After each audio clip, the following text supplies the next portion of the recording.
some of you asked me to show you what it's like to what I'm looking for.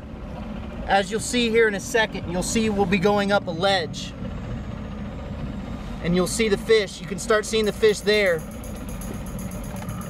And then right there you can see the fish. Right in there. See the fish here? This is probably bait. But that's what I'm looking for. That's all fish right there. All bait fish and things like that. So that's definitely what I'm looking for when I'm looking for a snapper and grouper. Right now what we're doing is I'm throwing out chummers.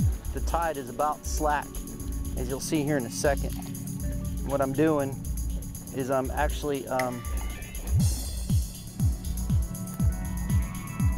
taking these baits and hooking them like this, and then free lining them like we would for yellowtail.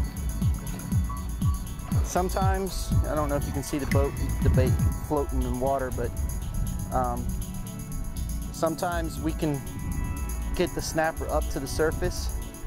Sometimes we can't. Like right now, we're not able to get them to the surface, but I can see on the depth finder that they're coming up.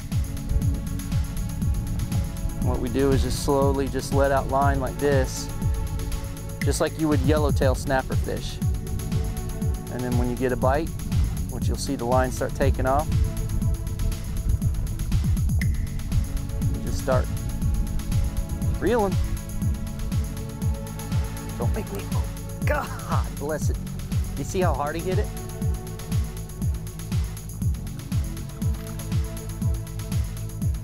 That's 2 hits, bam, bam, just like that.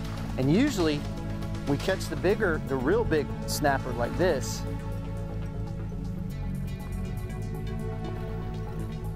Just wait for that line to start going out.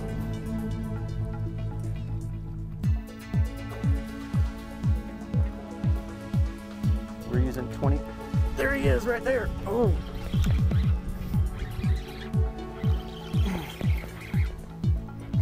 Not bad. Not like we were catching last week, but I'll take it. But it's free lining, and when the tides are slow like this, because the bottom bite has just kind of gone off, they just haven't been good. You have that bucket full of chum and you start chumming like that, you can get them to start eating those free lining baits. And like my partner next to me, Devin, he hasn't had a hit.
I don't know how I missed that one.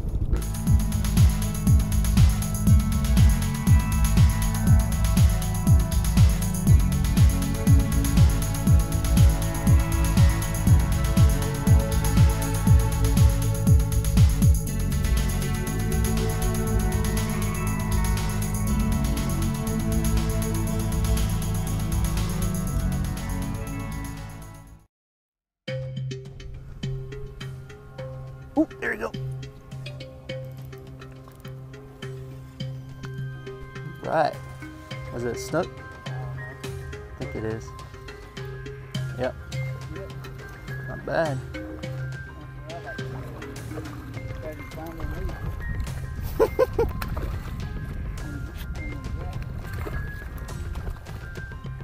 Well, what we've done is we left the snapper because the tide is going to turn and start. Woof! That was a big bust right out there.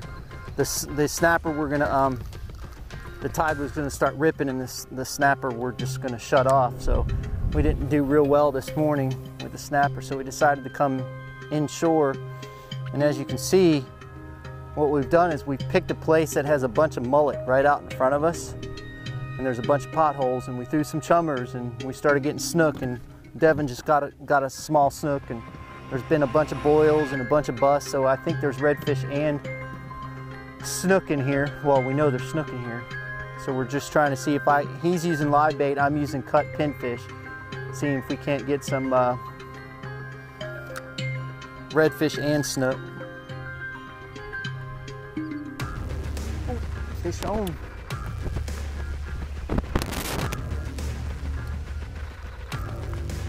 I think it's just a snook.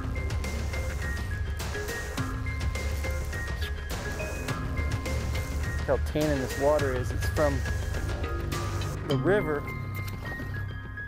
I'll take him any day of the week. But there's so much fresh water in here that, man, this fish is as dark as he could be. He's probably up in the river once. See how dark he is? Yeah.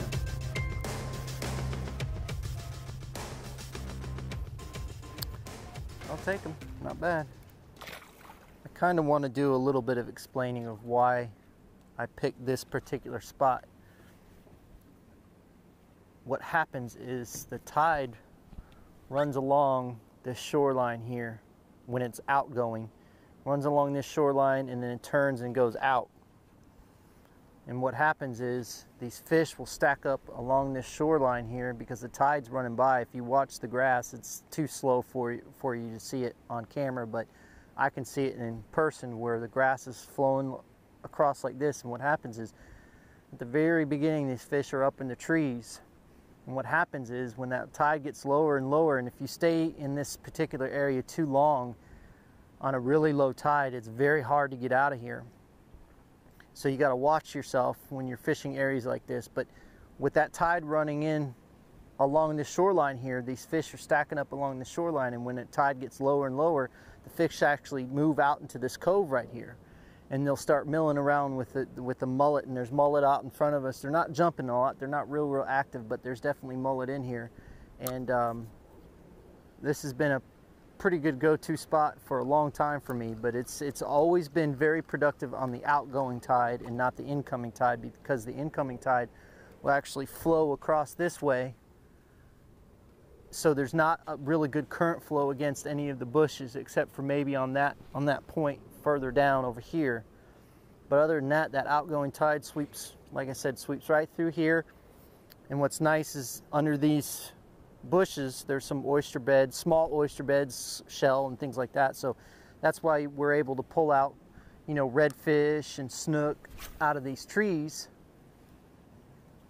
and we just throw our baits along and let them kind of float with the tide. And once the tide gets pretty low too, is they'll come off this point over here to the left, and they'll actually come out in this flat also. So that's kind of what I'm looking for in this spot, is good tidal movement along a good shoreline that has good bottom, good cover, and then they have an open little bit deeper area. And when I say little bit deeper, I mean maybe a foot from the trees down to into the middle of this cove. So that's kind of why I like this, is because there is enough water for these fish to get into when the tide gets really, really low. But sometimes, unfortunately, like I said, it's hard for us to get out of here if we wait too long on the outgoing tide. Another snook.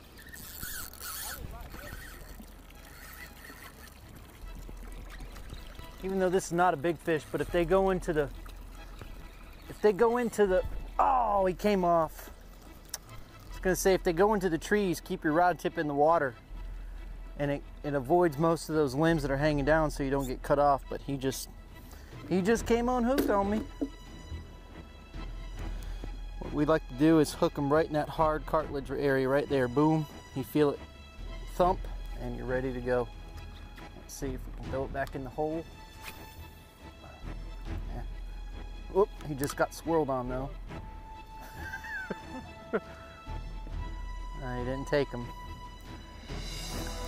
You know it's a good thing when you throw it up in the hole like that and the bait immediately swims out.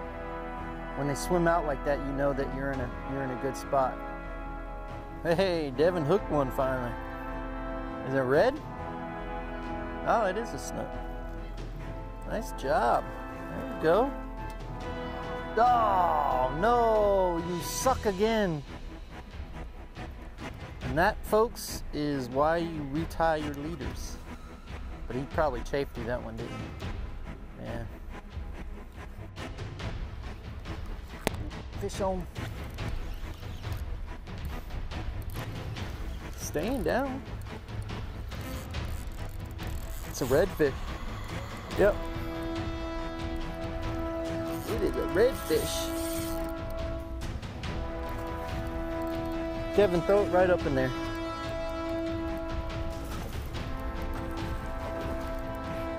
Well, I don't want you to start whining like a little girl. So now all I need is my trout.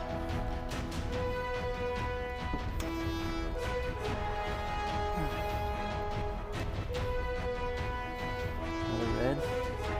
You hear him. You hear him thumping. That's a male red. Pretty. Black tail. That's one of the first times I've seen a really black tail like that. There's some blue in there. There's some blue right there. Pretty fish though. And away